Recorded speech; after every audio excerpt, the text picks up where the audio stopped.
Jejum da Alma, o Código das Alergias Alimentares. Débora Morales. Capítulo 8. Espiritualidade e sentido.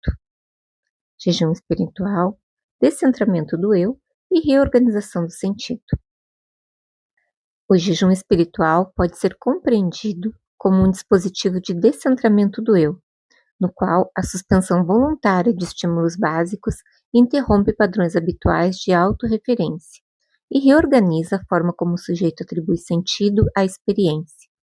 Ao restringir a alimentação, o organismo é deslocado de circuitos automáticos de gratificação e de regulação imediata, criando um estado funcional que favorece a revisão de prioridades, valores e direções existenciais. Do ponto de vista neurocognitivo, a privação controlada de estímulos alimentares reduz a dominância de sistemas orientados à recompensa de curto prazo, associados principalmente à atividade dopaminérgica mesolímbica. Essas reduções favorecem maior participação de circuitos pré-frontais, relacionados à avaliação, planejamento e integração de significado.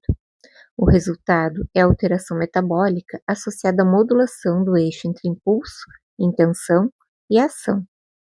Esse deslocamento funcional enfraquece a centralidade do eu imediato, caracterizado pela busca constante de conforto, previsibilidade e alívio. Em seu lugar, emerge uma organização mais ampla da consciência, na qual o indivíduo passa a operar com referências a estados futuros, princípios orientadores e narrativas de propósito. O jejum atua como um mecanismo de suspensão do automatismo egocentrado, permitindo que outras camadas de significado se tornem operantes. Na tradição espiritual, esse processo é descrito como humildade, entrega ou esvaziamento do eu.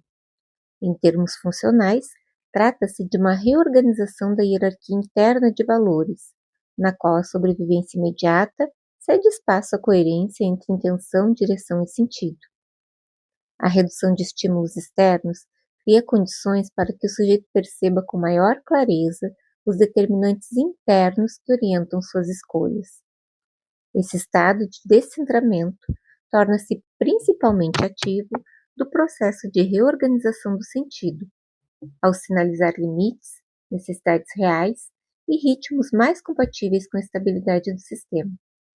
A experiência espiritual emerge da integração entre regulação fisiológica e elaboração simbólica.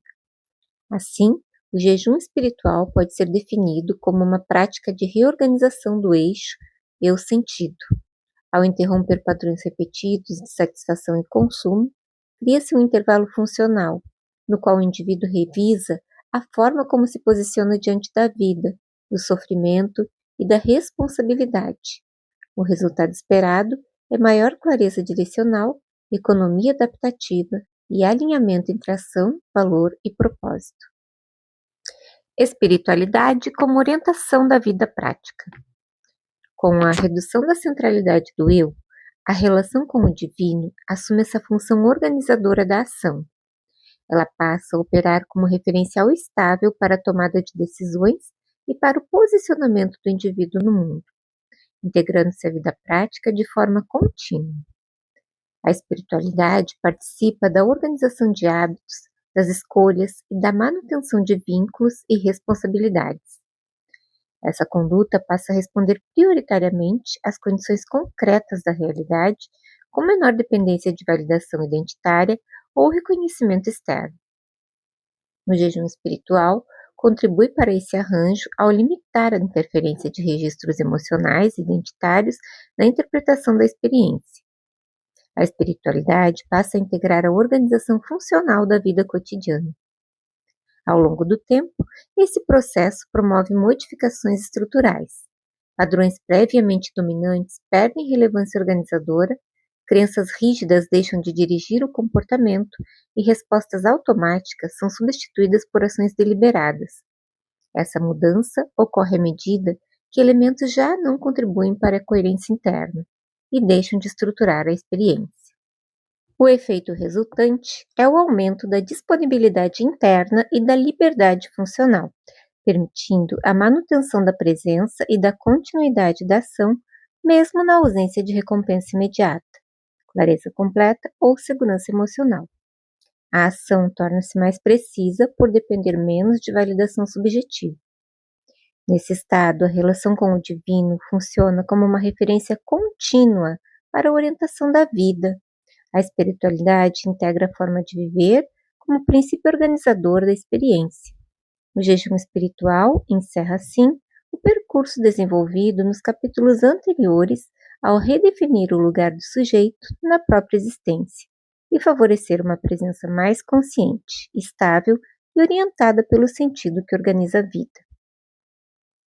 O jejum como prática de transição na tradição bíblica.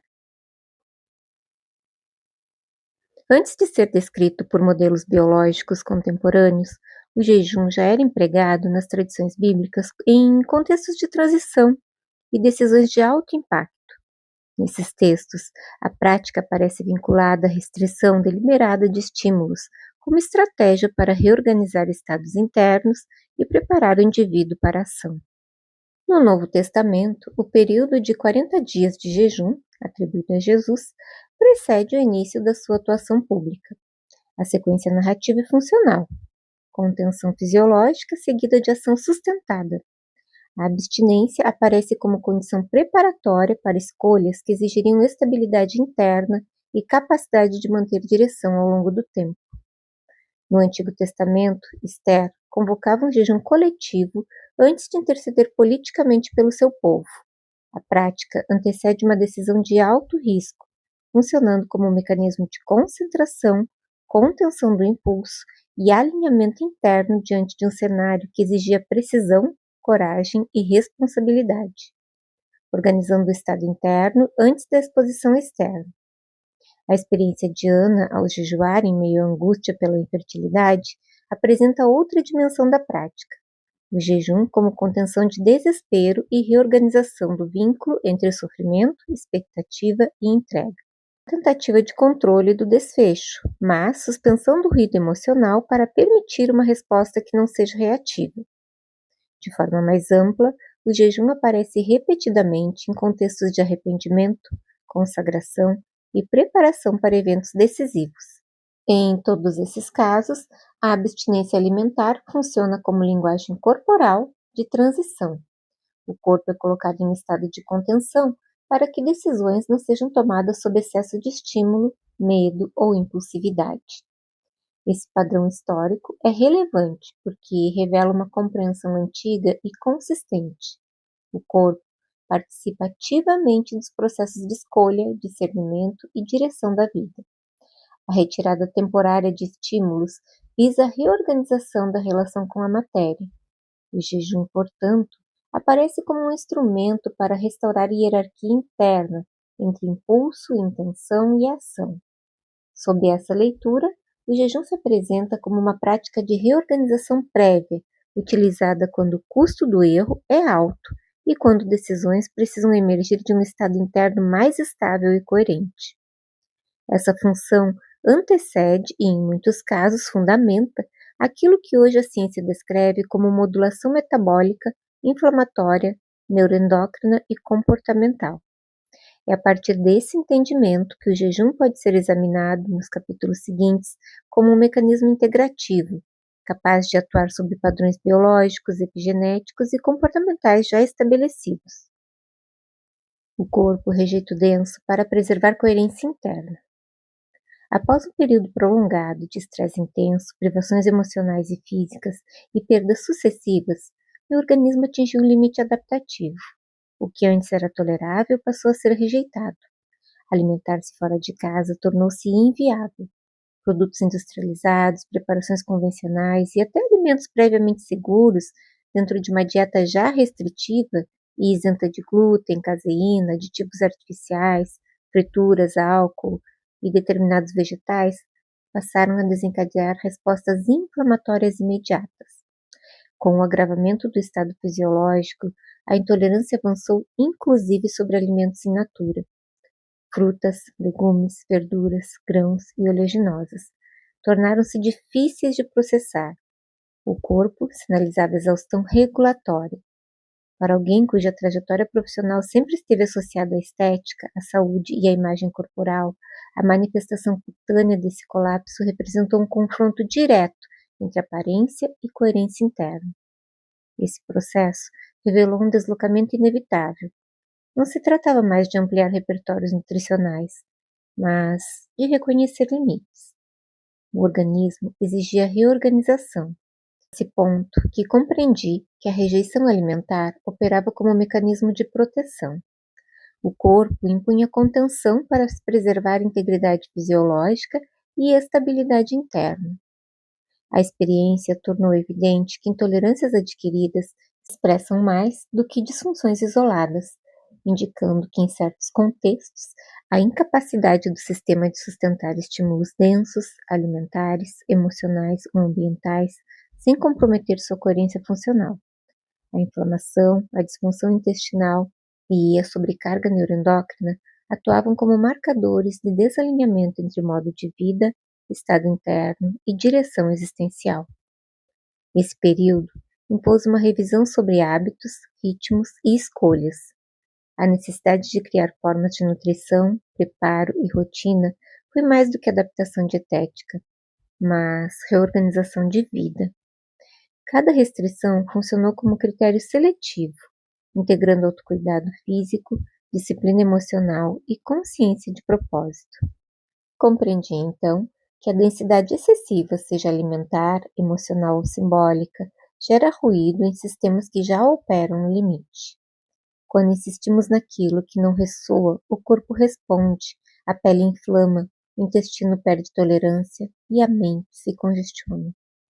O organismo torna-se, assim, um instrumento de discernimento, orientando escolhas compatíveis com clareza e estabilidade e direção. Essa vivência refinou minha missão.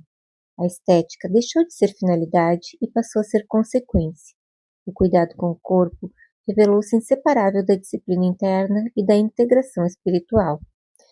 A rejeição ao denso representou o alinhamento necessário para sustentar a autenticidade, presença e coerência no caminho que escolhi trilhar. Alimentar-se como ato de amor e presença real. Na tradição bíblica, o alimento ocupa lugar central na relação entre Deus e o ser humano. Comer aparece como gesto relacional que expressa confiança, aliança e revelação, integrando a experiência cotidiana à dimensão do sagrado. No Gênesis, a ingestão da fruta proibida simboliza uma ruptura de confiança manifestada pelo ato de comer. No deserto, o maná institui uma pedagogia da dependência cotidiana, na qual o alimento organiza a relação do povo com a providência. No Novo Testamento, essa dinâmica alcança a formulação plena na ceia, quando pão e vinho assumem o estatuto de presença real de Cristo. A teologia cristã compreende o comer como gesto que atualiza a presença divina na experiência humana. A psicologia evidencia que o alimento participa da constituição dos vínculos primários e da organização afetiva. Desde o início da vida, nutrir e ser nutrido estrutura experiências de cuidado, segurança e pertencimento. Ao longo da história pessoal, o ato de comer reativa memórias implícitas associadas a essas experiências iniciais. Intervir conscientemente nessa relação implica reconhecer e elaborar os conteúdos emocionais projetados na comida como função de espaço e elaboração psíquica. A programação neurolinguística demonstra que a linguagem interna estrutura a experiência corporal. As categorias simbólicas atribuídas ao alimento, permissões, interdições, culpa ou segurança modulam respostas emocionais e fisiológicas. Evidências neurocientíficas indicam que expectativa e crença interferem em processos digestivos e regulatórios. O uso consciente da linguagem no ato de alimentar opera como recurso de reorganização neurobiológica. A integração dessas perspectivas caracteriza o ato de se alimentar como prática total. O gesto alimentar articula a relação com o divino, a organização afetiva e a estruturação da experiência interna, constituindo o exercício de coerência entre corpo, psique e sentido. Neste horizonte, o comer consciente assume a forma de prática, de presença e reconhecimento. O corpo se afirma como um lugar legítimo da experiência espiritual. Nutrir-se pode configurar uma oração encarnada, na qual a experiência corporal participa diretamente da comunhão e da presença real. Considerações de ordem espiritual. Em tradições teológicas, o alimento é tratado como um elemento que participa da organização moral e simbólica da vida humana. A afirmação de que nem tudo que entra no corpo contamina aponta para a compreensão de que a ingestão material só se torna problemática quando associada a estados internos desorganizados. Essa leitura dialoga com a biologia contemporânea ao reconhecer que o impacto do alimento depende menos da sua presença isolada e mais do estado regulatório do organismo que o recebe. A resposta alimentar pode ser compreendida como um ponto de integração entre essa regulação biológica, experiência subjetiva e organização interna do organismo.